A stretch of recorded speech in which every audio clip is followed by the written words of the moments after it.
నమస్తే. IAS officer Amrapali తెలంగాణకు రాబోతున్నారు.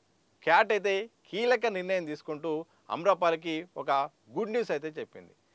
గత తెలంగాణలో కీలకమైన బాధ్యతలో ఆమె ఉండగా ఏపీ క్యాడర్కు చెందిన కారణంగా గతంలో డిఓపిటి మాత్రం ఉత్తర్వులు జారీ చేసింది.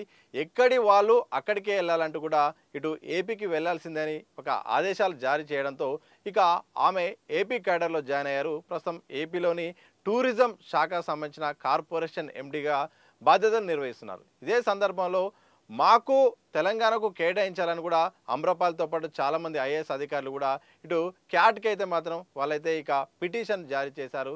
ఈ ఇచ్చిన నేపథ్యంలో విచారణ చేసిన క్యాట్ అయితే మాత్రం తెలంగాణకు కేటాయిస్తూ అయితే ఇక నిర్ణయం అయితే కీలక నిర్ణయం అయితే తీసుకుంది. ఇదే నేపథ్యంలో ఇక ఆమె ఎప్పటి నుంచో తెలంగాణలో వర్క్ చేయాలనుకున్న ఆమె కళకైతే మాత్రం క్యాట్ అయితే మాత్రం ఒక గుడ్ న్యూస్ అయితే ఇచ్చింది. దీంతో ఇక త్వరలో తెలంగాణ క్యాడర్లో అయితే ఆమ్రపాలి గారు అయితే చేరబోతున్నారు. ఇక ఈ సందర్భంలో పెద్ద ఎత్తున ఈ అంశానికి ప్రాధాన్యత కూడా లభించింది. తెలంగాణ ప్రభుత్వం అయితే మాత్రం ఆమ్రపాలికి అత్యంత ప్రాధాన్యత కూడా ఇచ్చింది. అందులో భాగంగా ఇటు హెచ్ఎండిఏ కమిషనర్గా బాధ్యతలు ఇచ్చింది. మరోవైపు సీఎం రేవంత్ రెడ్డి మానస పుత్రిక అయిన మూసీ డెవలప్మెంట్ రివర్ దానికి సంబంధించిన కీలక బాధ్యతలు కూడా ఇచ్చింది. ఇదే సందర్భంలో జిహెచ్ఎంసీ కమిషనర్గా కూడా అదనపు బాధ్యతలు కూడా ఇచ్చి ఆమెకు హైదరాబాద్ సంబంధించిన డెవలప్ విషయంలో మాత్రం కీలకమైన అత్యంత బాధ్యతలు ఆమె చేతిలో పెట్టింది. ఈ సందర్భంలో ప్రభుత్వము ఒకవైపు ఇటు పాలసీల విషయంలో కీలకంగా వ్యవహరిస్తున్న ఆమెనైతే మాత్రం డిఓపిటి ఇటు ఆదేశాలు జారీ చేయడంతో ఏపీకి వెళ్లాల్సి వచ్చింది. ఇటు ఆమ్రపాలితో పాటు రొనాల్డ్ రాస్ అయితుంది, వాకాటి కర్ణ అవుతుంది, ఇక చాలామంది కీలకమైన ఆఫీసర్లు కూడా ఇక వెళ్లాల్సిన పరిస్థితి వచ్చింది.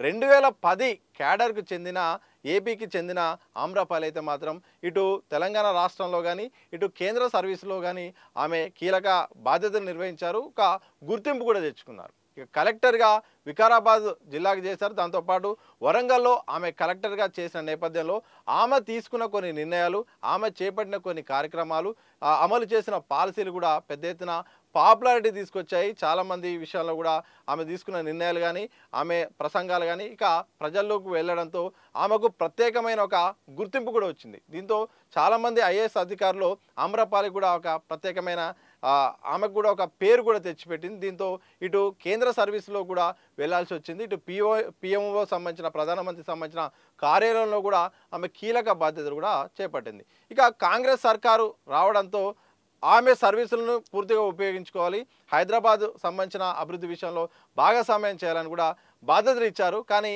ఆ డిఓపిటి తీసుకున్న నిర్ణయం కారణంగా ఏపీకి వెళ్లాల్సి వచ్చింది. తాజాగా క్యాట్ అయితే మాత్రం ఈ యొక్క ఆమె పెట్టుకున్న అభ్యర్థులను పరిగణలో చేసుకుని విచారణ అనంతరం అయితే తెలంగాణ క్యాడర్కు కేటాయిస్తూ కూడా నిర్ణయం తీసుకుంది.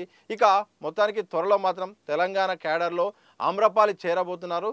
అయితే రాష్ట్ర ప్రభుత్వం మరి ఆమెకు ఏ యొక్క పోస్టింగ్ ఇవ్వబోతుంది, ఎలాంటి ప్రాధాన్యత ఇవ్వబోతుంది అనే దానిపైన మాత్రం సస్పెన్స్గా ఉంది. ఎందుకంటే ఒకవైపు హెచ్ఎండిఏ కమిషన్ను ఏర్పాటు చేశారు, ఆయన కమిషన్ ఆయన బాధ్యత తీసుకుంటారు. మరోవైపు జిహెచ్ఎంసీ సంబంధించిన కమిషనర్ కూడా ఆయన పని ఆయన చేసుకోబోతున్నారు. మరి ఆమ్రపాలికి ఎలాంటి పోస్టింగ్ ఇవ్వబోతున్నారు, ఆమె ప్రాధాన్యత తెలంగాణ ప్రభుత్వంలో ఎలా ఉండబోతుంది, ఇలాంటి పాలసీల రూపకల్పనలో ఆమెను భాగస్వామ్యం చేయబోతున్నారు, ఇలాంటి ప్రశ్నలు అయితే ఉన్నాయి. మరి రాష్ట్ర ప్రభుత్వం అయితే ఇప్పటికే చాలామంది అధికారులను వరుసగా బదిలీలు చేస్తుంది, కలెక్టర్లను కూడా మొత్తం షఫ్లింగ్ చేస్తుంది, ఇటు ఈ వివిధ డిపార్ట్మెంట్లకు సంబంధించిన ప్రక్షాళనను కూడా పూర్తి చేస్తుంది.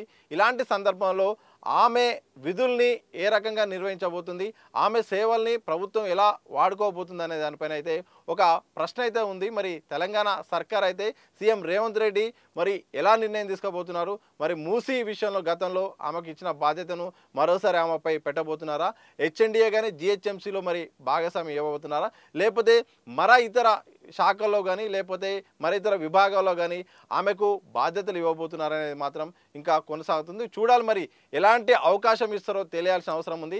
ఏదేమైనప్పటికీ చాలామంది ఆమ్రపాలితో పాటు రొనాల్డ్ రాస్ అవుతుంది, వాకటి కర్ణ అవుతుంది, ఇంకా చాలామందిని కూడా ఏపీ క్యాడర్కి అయితే అప్పుడు డిఓపిడి నిర్ణయం తీసుకుంది. ఈ నేపథ్యంలో మరి ఆమ్రపాలితో పాటు మిగతా వాళ్ళకు కూడా అవకాశం దొరుకుతుందా, తెలంగాణలో పనిచేయడానికి సిద్ధంగా ఉన్నాం, మాకు అవకాశాలు ఇవ్వాలని కూడా వాళ్ళు కూడా కోరుతున్నారు. మరి ఆ విషయంలో క్యాట్ నిర్ణయం మరి ఇంకా తీసుకుంటుందా లేదా అనేది తెలియాల్సిన అవసరం ఉంది.